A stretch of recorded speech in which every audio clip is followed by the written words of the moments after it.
Selanjutnya adalah obat anestesi. Ingat, obat anestesi ini ada anestesi umum, yaitu anestesi inhalasi dan anestesi intravena. Dan kita harus tahu trias anestesi, yaitu hipnotik, analgesia, dan relaksasi otot.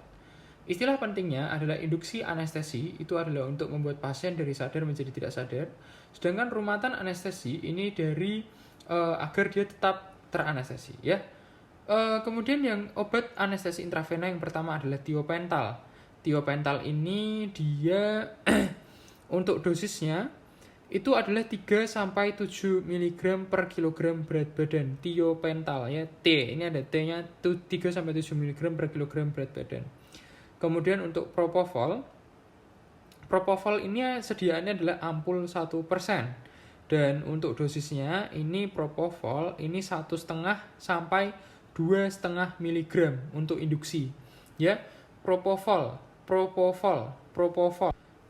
tuh ingat aja lah, polis gitu ya. Polis is 1,5 sampai 2,5 mg untuk induksi. Pemeliharaannya itu 4 sampai 12 mg per kilogram berat badan per jam. Jadi induksinya 1,5 sampai 2,5 mg per kilogram berat badan. Pemeliharaannya 4 sampai 12 mg ya. Kemudian untuk ketamin ini sediaannya adalah vial 100 mg per mililiter. Untuk dosisnya adalah 1 sampai 2 mg per kilogram berat badan. Kemudian untuk opioid, ini adalah sediaannya cairan injeksi 0,05 mg per mililiter, yaitu fentanyl. Untuk dosis induksinya adalah 20 sampai 50 mg per kilogram berat badan. Ya. Jadi ingat aja kalau opioid itu memang agak besar, 20 sampai 50 mg per kilogram berat badan. Kemudian dosis rumatannya 0,3 sampai 1 mg per kilogram berat badan. Kemudian untuk anestesi inhalasi ini ada nitrous oxide atau N2O. N2O ini digunakan dengan perbandingan dengan O2 adalah 70 banding 30 untuk pasien normal, jadi N2O-nya adalah 70. Kemudian untuk pasien yang memerlukan tunjangan tinggi ini maka kita kasih 60 banding 40 atau 50 banding 50. Kemudian ada halotan. Halotan ini cairan tidak berwarna, berbau enak, tidak mudah terbakar, dan tidak mudah meledak. Penggunaan klinis ini terutama sebagai komponen hipnotik dalam pemeliharaan anestesia umum. Di samping efek hipnotik, halotan juga mempunyai efek analgetik ringan dan relaksasi otot ringan. Kalau nitrous oxide tadi dia digunakan sebagai dasar dari anestesi umum, ya. Jadi dia tidak berwarna juga dan tidak mudah terbakar, namun membantu proses kebakaran. Kalau halotan ini dia hipnotik, ya.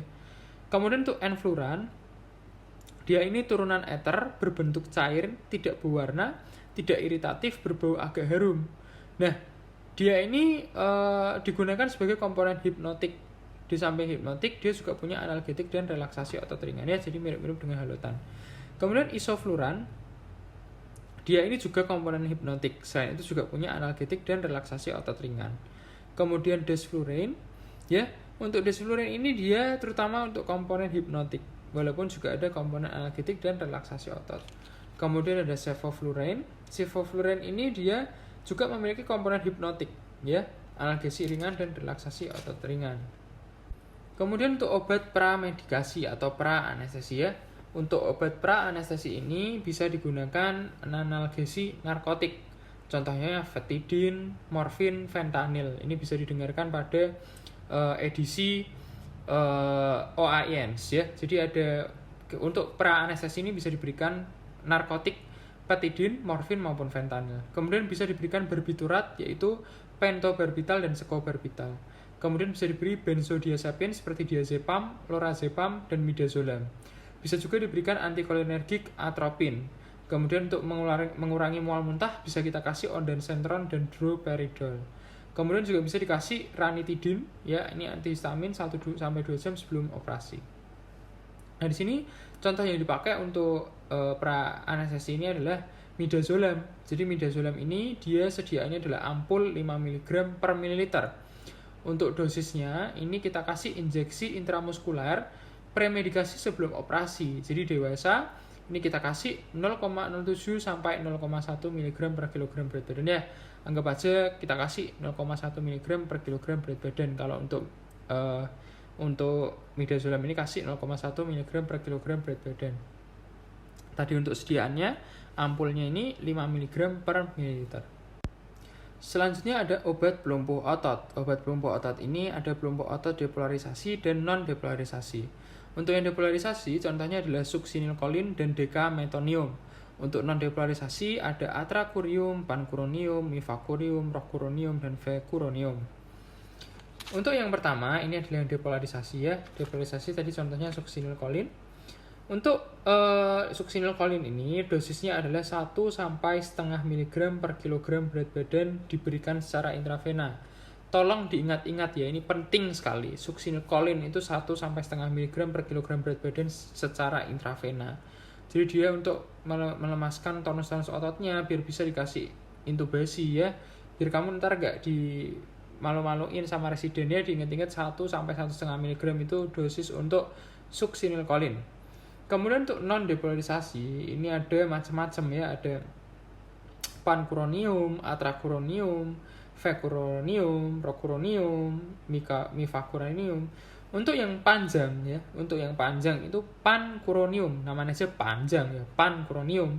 Dosisnya 0,08 mg per kilogram berat badan. Ingat aja pancuronium gitu ya, 0,08. Kemudian untuk sedang, ini ada sedang itu VAR ya, ada vecuronium dosisnya 0,1 mg per kilogram berat badan.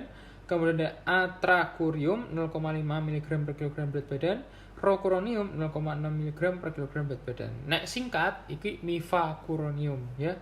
Nek singkat ki nek makan mie itu kan singkat ya. Nah, itu mifacurium itu kalau pancuronium panjang.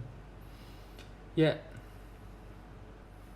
Untuk obat anestesi tadi kan ada ya yang non depolarisasi itu kan ada atracurium. Nah, itu kan non depolarisasi ya. Kalau umum itu non depolarisasi, ini sediaannya itu 10 mg per mililiter. Sediaannya 10 mg per mililiter. Tadi atracurium itu dosisnya 0,5 mg per kilogram berat badan. Kemudian pancuronium itu sediaannya ampul 2 mg per mililiter. Nek atracurium 10 mg, nek pancuronium 2 mg per mililiter. Tapi dosisnya itu cukup 0,08 mg per kilogram berat badan. Ban ya tadi itu ya, ban. Kalau vecuronium itu sediaannya adalah ampul 4 mg per mililiter. Tadi vecuronium itu 0,1 mg per kilogram berat badan. Tapi nek sediaannya sendiri itu 4 mg per mililiter. Kemudian untuk rocuronium itu sediaannya 50 mg per 5 ml ya, berarti 10 mg per mililiter ya. Rocuronium 10 mg per mililiter. Itu dosisnya 0,6 mg per kilogram berat badan. Kemudian untuk antagonis obat pelumpuh otot itu harus disediakan yang namanya neostigmin atau prostigmin. Nah, untuk neostigmin ini diberikan secara bertahap mulai dari 0,5 mg intravena, selanjutnya dapat diulang hingga dosis total 5 mg. Neostigmin ini diberikan bersama-sama dengan atropin sulfat. Dosis atropin sulfat 1-1,5 mg. Selanjutnya adalah obat anestesi. Ingat, obat anestesi ini ada anestesi umum, yaitu anestesi inhalasi dan anestesi intravena. Dan kita harus tahu trias anestesi, yaitu hipnotik, analgesia, dan relaksasi otot. Istilah pentingnya adalah induksi anestesi, itu adalah untuk membuat pasien dari sadar menjadi tidak sadar. Sedangkan rumatan anestesi ini dari agar dia tetap teranestesi ya. Kemudian yang obat anestesi intravena yang pertama adalah tiopental. Tiopental ini dia untuk dosisnya itu adalah 3-7 mg per kilogram.